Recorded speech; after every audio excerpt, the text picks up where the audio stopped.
The Kwara State Governor Ibrahim Alege has sworn in commissioners comprising males and females. The icing on the cake is the swearing of two physically challenged persons as permanent secretaries, the first in the history of the state.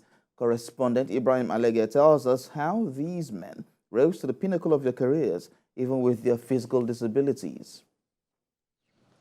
Their appointment came as a surprise to many. Peter Anyewale and Abdullahi Kayode were sworn in alongside 3 other permanent secretaries and commissioners by Governor Abdulrahman Abdulrazak on Monday. It's the first in the history of the state. I visited the newly appointed permanent secretaries both at home and their offices. Mr. Peter Anyewale, a blind man, was a vice principal at the Kwara State School for Special Needs before his appointment as a permanent secretary. His son, Emmanuel, drives him to office. He didn't know that he was going to reach the pinnacle of his career, especially because of his blindness. Let me say up to Friday when the name was announced. So it is a surprising thing to me to mention my name as one of the permanent secretaries.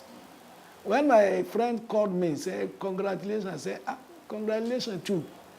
What happened? He said, are you not Peter Kayode Anyewale? I said, I am. And he said, you have been chosen as permanent secretary. I said, don't dribble me. Are you dreaming or what are you saying? There are a lot of people that are struggling for this post and they may not be able to get there. So it is a wonderful thing that our governor, Malam Abdulrahman Abdulrazak, did for us in this Kwara State, especially my family. Mr. Abdullahi Kayode is on a wheelchair.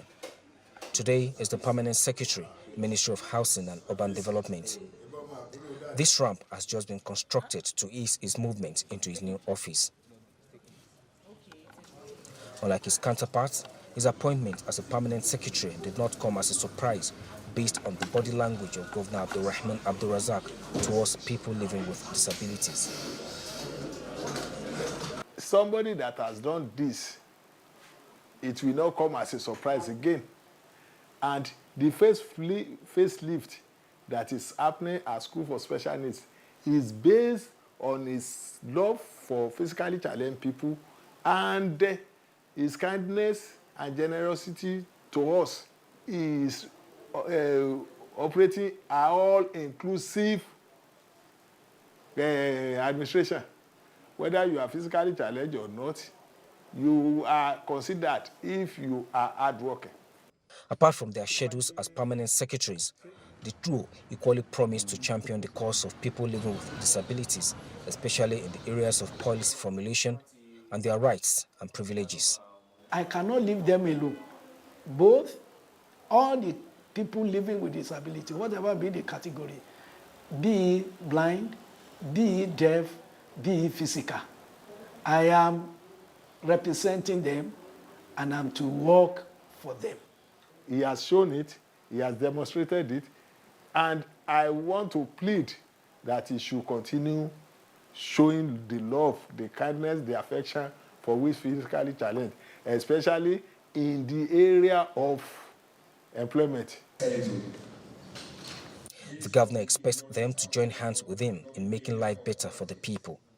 As cabinet members and senior bureaucrats, you are to join the government and make life a lot better for the people through the design of and implementation of various policies and programs and exemplary conduct in public leadership.